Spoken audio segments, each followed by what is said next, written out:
Welcome to millets kitchen. ఈరోజు నేను ములక్కాడలతోని పులుసు చేసిన అండి, పల్లీల గ్రేవీ ములక్కాడ పులుసు. దానికి కాంబినేషన్ చప్పడి పప్పు అండి. ఇది చప్పడి పప్పు అంటే మా తెలంగాణలో చప్పడి పప్పు అంటాం, మీరు ముద్దపప్పు కూడా అంటారు కదా అండి. దీంతో చాలా బాగుంటుంది టేస్ట్. చప్పడి పప్పు మునక్కాడ పులుసు ఇది అన్నంలకైనా బాగుంటుంది, జొన్న రొట్టెకైనా చపాతీకైనా చాలా టేస్టీ ఉంటుంది. పప్పు కలుపుకొని పులుసు పోసుకొని మనము అన్నంలో తింటే అదిరిపోతుందండి, చాలా టేస్టీ ఉంటుంది. లైక్ చేయండి, షేర్ చేయండి. చూడండి ఎంత మంచిగా వచ్చిందో. మునక్కాయ పులుసుకు కావలసిన పదార్థాలు: మునక్కాయలు వాటర్లో వేసి పెట్టుకున్న, కొంచెం చింతపండు నానబెట్టుకోవాలి, అల్లం వెల్లిపాయ పేస్టు, సాల్టు, కారము, పచ్చిమిర్చి, కరివేపాకు, కొత్తిమీర. ఇది పల్లీలు వేయించి మనం పొడి చేసి అందులోనే వాటర్ పోసి పేస్ట్ లాగా చేయాలండి. ఇది పేస్ట్ లాగా చేసుకోవాలి. ఇట్లా గ్రేవీ మన పులుసు తిక్కువ వస్తుంది, మంచిగా తిక్కుగా చేసి పెట్టుకోవాలి. ఇది పల్లీల పొడి. ఇందులో నేను ఏం వేయలే, వేయించి పేస్ట్ చేసిన అంతేనండి. వాటర్ పోసి పేస్ట్ చేసిన. స్టవ్ మీద ఒక మట్టి పాత్ర కుండ పెట్టిన, కుండలో ఆయిల్ వేసిన, ఒక టేబుల్ స్పూన్ ఆయిల్ వేసిన, ఆవాలు,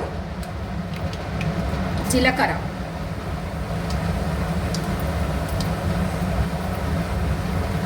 పచ్చిమిర్చి,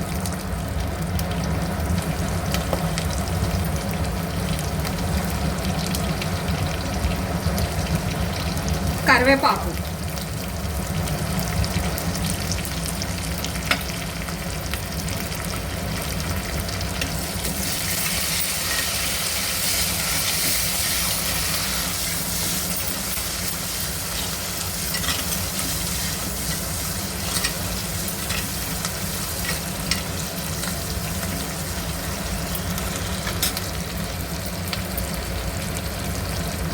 అల్లం వెల్లిపాయ పేస్ట్,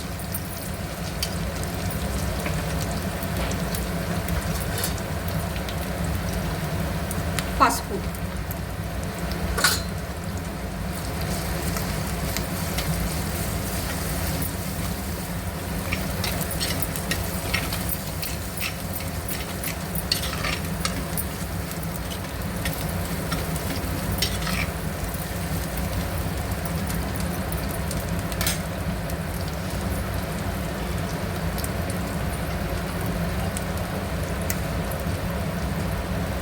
మునక్కాయలు వేసుకోవాలి అందులో.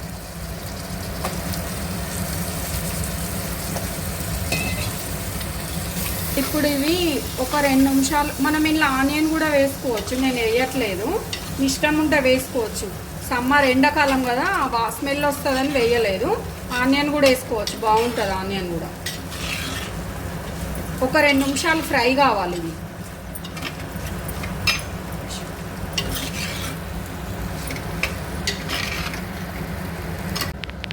ఇప్పుడు ఇవి మగ్గినవి. ఇప్పుడు అందులో చింతపండు రసం పోసుకోవాలండి.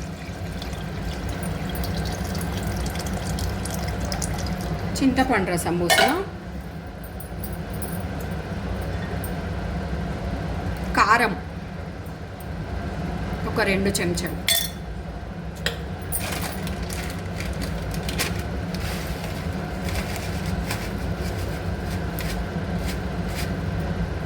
దొడ్డుప్పు వేస్తున్నాం పులుసు కాబట్టి.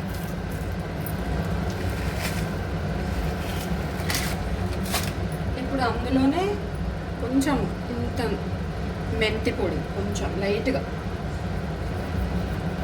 ఇంగు ఎట్లా వేస్తామో అట్లా వేసుకోండి. తర్వాత కొంచెం కొత్తిమీర,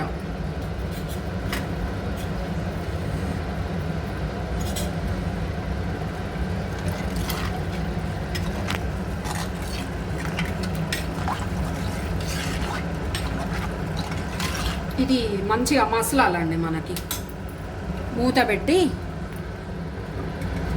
మసల పెట్టాలి. ఇప్పుడు ఇది మనకు మసిలిందండి. నేను కారం ఉప్పు మీకు వేసి మూత పెట్టి మసల పెట్టినని చెప్పిన కదా, అది మంచిగా మసులుతున్నది. ఇప్పుడు మనకు ముక్క కూడా అంతా ఉడికిపోయింది. ఇప్పుడు అందులోనే మనం గ్రేవీ వేసుకోవాలండి. పల్లీలు మిక్సీ పట్టి పెట్టుకున్నాం కదా, అది వేసుకోవాలి ఇందులోనే. మనకు అన్ని ముక్కలు మంచిగా ఒక 10 మినిట్స్ మసల పెట్టినాం కదా, లాస్ట్కు ఇది వేసుకున్న తర్వాత ఒక పొంగు రానివ్వాలి. ఇది వేసుకున్న తర్వాత మనకి ఒక 5 మినిట్స్ మళ్ళీ మసల పెట్టుకోవాలి ఇది వేసిన తర్వాత.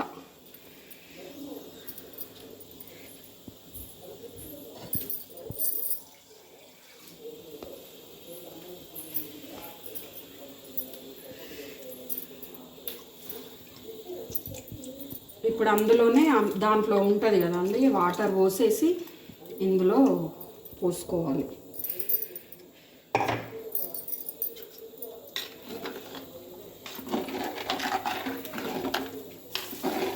ఇప్పుడు కలపాలి.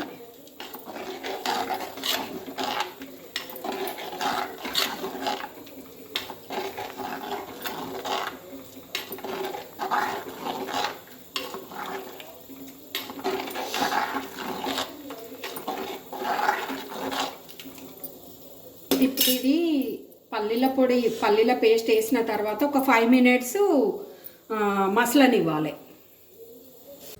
ఇప్పుడు మనం అది మునక్కాయ మొత్తం ఉడికిన తర్వాతనే నేను పల్లీల గ్రేవీ వేసింది మీకు చూపెట్టిన. ఎప్పుడైనా మునక్కాయలు మొత్తం ఉడికిన తర్వాతనే గ్రేవీ వేసుకోవాలి. ఒక 5 మినిట్స్ మసలనివ్వాలి. ఇప్పుడు నేను స్టవ్ బంద్ చేస్తున్నా. 5 నిమిషాలు అయింది మనకు ఈ పల్లీల గ్రేవీ వేసి. స్టవ్ బంద్ చేసినండి, అయిపోయింది మనకు మునక్కాయ పులుసు.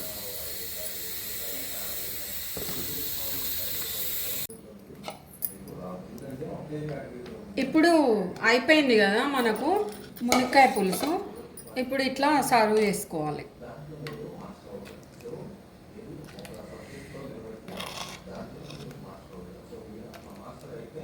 నేను కొత్తిమీర కూడా ఇందులో వేసిన. మీరు అవసరం ఉంటే కొంచెం చక్కెర వేసుకోవచ్చండి. పులుసు బెల్లం అన్నా చక్కెర అన్నా వేసుకోండి. ఎప్పుడైనా పులుసులలో మనం కొంచెం బెల్లం వేస్తే టేస్ట్ వస్తుంది.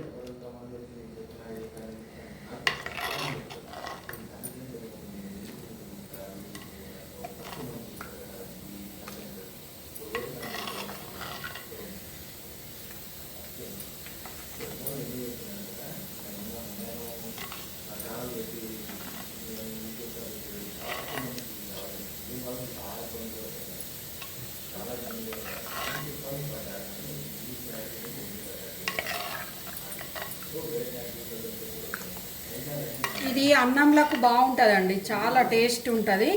దేనికైనా వేడివేడి అన్నంలకి చాలా బాగుంటుందండి టేస్ట్. చూడండి ఎంత మంచిగా వచ్చింది.